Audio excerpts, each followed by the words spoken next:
Il y a toujours un moment où une idée devient plus qu'une idée. Pendant plusieurs mois, je me réveillais tous les matins avec la même pensée en tête. Qu'est-ce qu'on peut faire de nouveau? Et si Louvre se lançait dans l'assurance vie? Au début, j'en parlais à personne parce que je voulais pas que l'équipe se déconcentre par rapport à ce qu'on faisait, la SCPI. Et puis un jour, j'ai commencé à leur en parler. Et très vite, j'ai compris qu'on tenait peut-être le prochain chapitre de Louvre Invest. Aujourd'hui, après des mois de travail acharné, notre idée est née. Et dans cette vidéo, je vais vous raconter ce que je ne vous ai encore jamais dit sur Louvre Invest. Et surtout, en toute transparence, pourquoi on a décidé de créer notre propre contrat d'assurance vie. Certains d'entre vous nous suivent depuis le tout début, d'autres nous découvrent à peine, la communauté grandit tous les jours. Alors j'avais envie de vous parler franchement, de vous partager cette évolution et de vous raconter la naissance de Louvre Infinity. Si vous aviez suivi la première vidéo Storytime, considérez celle-ci comme la suite logique, la continuité naturelle de ce qu'on construit ensemble depuis le début. En d'autres termes, c'est le chapitre 2 de Louvre Invest. Alors avant de se lancer dans l'histoire de Louvre Infinity, je vous rappelle rapidement d'où je viens. Moi j'ai commencé plutôt dans l'aéronautique après une formation d'ingénieur à l'école des ponts. Après l'aéronautique, je suis parti pour faire d'abord mon master à l'université de Stanford et puis ensuite travailler en Silicon Valley dans le cœur du réacteur de la tech. J'ai commencé par rejoindre une petite startup qui venait de lever une série A. J'ai ensuite rejoint une autre startup qui venait de lever un seed, donc encore avant la série A. Et puis j'ai ensuite créé ma propre société aux États-Unis. Je suis ensuite rentré en France en 2019 où j'ai aidé pas mal d'entrepreneurs ou d'intrapreneurs pour l'État ou pour des sociétés privées avant de lancer Louvre Invest en 2021. Louvre Invest, c'est la confluence de mon amour pour la tech et de mon associé Théophile qui lui venait du monde de la finance. On a donc cherché ce qu'on pourrait faire ensemble sur les sujets financiers. Et il est vrai que moi, j'avais toujours un appétit féroce pour l'investissement immobilier. J'ai commencé à investir en immobilier alors que j'étais encore aux États-Unis depuis 2016 en achetant un petit studio, puis ensuite un petit 2 pièces dans la région normande. Et donc, on s'est dit pourquoi pas rejoindre finalement ces deux passions pour faire quelque chose autour de la finance, de la tech, dans l'immobilier. À ce moment-là, on a découvert les SCPI, on s'est rendu compte que ces produits qui avaient de nombreux atouts étaient distribués de manière assez antique et on s'est donné pour objectif de créer le Robinhood, ce courtier en ligne aux États-Unis pour la SCPI. L'objectif était très simple, utiliser la technologie pour offrir un service de très bonne qualité à un prix défiant toute concurrence. C'est donc comme ça qu'est né Louvre Invest avec une proposition de valeur extrêmement simple, investir en SCPI de manière totalement digitale, ce qui à l'époque était quasi impossible, et ce avec des frais réduits via le système de cashback. Aujourd'hui, Louvre, c'est plus de 400 millions d'euros collectés en presque 5 ans, une communauté de plus de 10 000 investisseurs, et pour retrouver l'histoire complète de tout ce qu'on a fait et de tout ce qu'on a vécu, je vous invite à regarder la première vidéo Storytime sur la genèse de Louvre.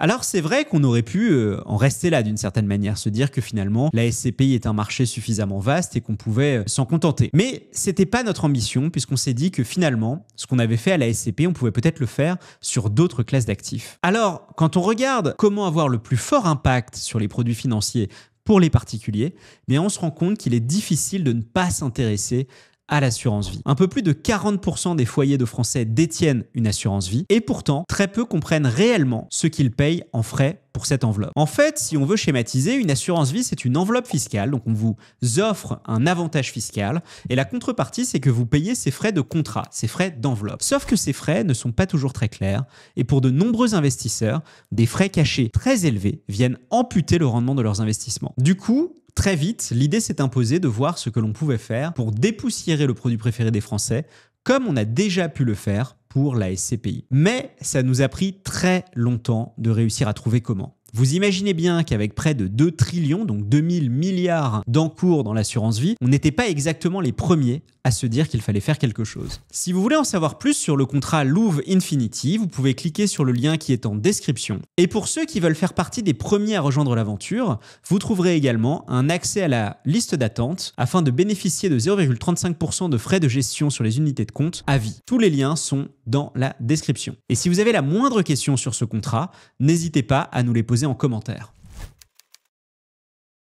Pour trouver comment faire pour garder justement cet ADN Louvre et réduire de manière drastique les frais par rapport aux assurances vie classiques, eh bien d'abord, on a dû faire une étude de marché pour voir ce qui existait déjà. La première question, c'est de trouver un angle d'attaque pour aller sur le marché de l'assurance vie. Très vite, on a commencé à comparer tous les contrats du marché et on s'est vite rendu compte que, un peu comme pour les SCPI, le sujet des frais était primordial. Les frais de gestion sont annuels et donc ils viennent amputer la performance tous les ans pour les investisseurs. Cependant, de nombreux contrats existaient déjà avec des frais très bas. Généralement, les meilleurs contrats étaient aux alentours de 0,5% de frais de gestion annuels. Et c'est en fait très difficile de réussir à les baisser. Il faut bien comprendre que ces frais rémunèrent finalement deux personnes.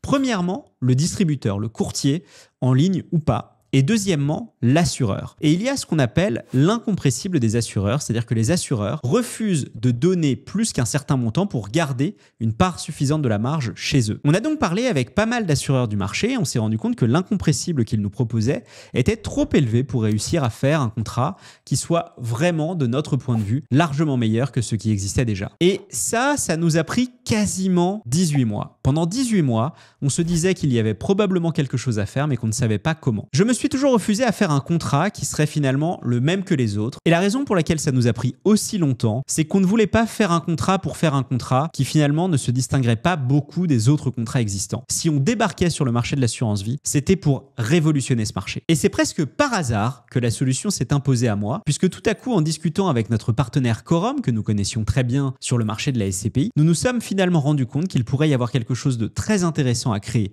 ensemble et qui nous permettrait de créer un contrat totalement révolutionnaire. Je vous invite d'ailleurs à regarder la vidéo qu'on a tournée avec Frédéric Puzin, le fondateur de Quorum, où nous rentrons en détail sur le contrat Louvre Infinity. Une fois l'assureur trouvé, il nous aura fallu 7 mois pour passer d'une idée à un contrat entre Frédéric, les équipes de Quorum et nous. Cette temporalité a été passée évidemment à designer les écrans, mais également à raffiner les API côté Quorum et côté Louvre afin de vous offrir la meilleure expérience.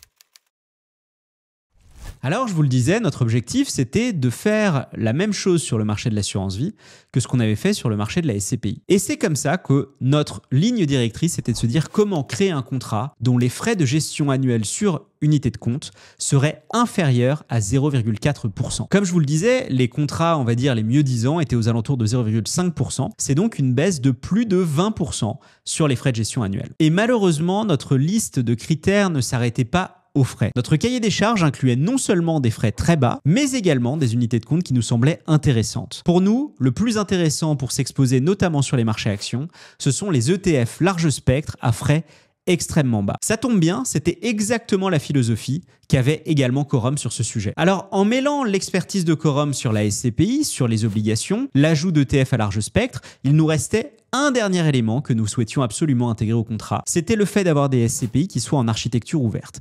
Donc des SCPI de Quorum, mais pas que. Au bout du compte, je pense qu'on a un contrat très équilibré qui vous permet de vous exposer à quasiment toutes les classes d'actifs avec des supports unités de compte exceptionnels. Et pour ne rien gâcher, pour la période de lancement, on s'est dit qu'on allait frapper encore plus fort et baisser les frais non pas à 0,39%, mais carrément jusqu'à 0,35% à vie pour les premiers à ouvrir un contrat. Évidemment, toute l'équipe est mobilisée pour vous offrir à la fois les meilleurs supports, le meilleur parcours, mais finalement, on ne sait pas tout. Et ce qu'on aime faire également sur ce contrat, c'est le co-construire avec vous. N'hésitez donc pas, soit dans les commentaires, soit sur notre forum, à nous indiquer peut-être des unités de compte qui vous feraient plaisir qu'on pourrait ajouter. On ne vous garantit évidemment pas de pouvoir les ajouter, mais on soumettra l'idée à l'assureur. L'objectif de ce contrat a vraiment été d'être conçu comme ce qu'on appelle un MVP dans le langage startup, un minimum viable product, un produit minimum viable, c'est-à-dire qu'il a les supports suffisants pour se lancer, mais qu'on pourra par la suite en ajouter afin de créer réellement le meilleur contrat du marché. Et on a d'ailleurs été favorablement surpris de l'engouement que ça a généré, notamment sur la liste d'attente. C'est vrai qu'au début, on avait prévu d'en parler d'abord aux clients existants Louvre Invest et ensuite de l'ouvrir au grand public. Mais en fait, finalement, certains de nos clients ont été tellement bluffés par la proposition que tout ça a essaimé extrêmement vite sur tous les réseaux sociaux. On est absolument ravis de vous voir si nombreux et on va faire tout ce qu'on peut pour que vous puissiez au maximum bénéficier de cette offre au lancement. Alors ce contrat, c'est sûr que c'est une évolution majeure de Louvre Invest, mais ça n'est pas une fin en soi. On me demande souvent ce que j'imagine pour Louvre Invest et ma réponse est très simple, c'est que tant qu'on arrive à trouver des produits sur lesquels on peut innover, comme on l'a fait sur la SCPI et comme on est en train de le faire sur l'assurance vie, eh bien on ne se privera de rien. Ce qui est sûr en tout cas, c'est que si on lance un produit, c'est parce qu'on est persuadé qu'on peut drastiquement l'améliorer par rapport à ce qui existe déjà. D'ailleurs, nous sommes évidemment à l'écoute de tous ceux qui nous font confiance et On a besoin de votre aide pour nous aider non seulement à améliorer ce contrat, mais également à trouver peut-être de nouvelles idées de produits d'épargne pour lesquels soit les frais sont trop importants, soit l'expérience vraiment désagréable et qu'on pourrait lancer dans le futur. Maintenant, c'est ensemble qu'on va construire l'avenir de l'épargne. Si je devais résumer, chez Louvre Invest, notre ambition, c'est vraiment de créer les produits dans lesquels on a nous-mêmes envie d'investir et je veux absolument qu'on garde cette touche d'authenticité. Alors avant de finir cette vidéo, je vous rappelle pour ceux qui voudraient en savoir un petit peu plus sur le contrat Louvre Infinity que toutes les informations sont dans la description. Merci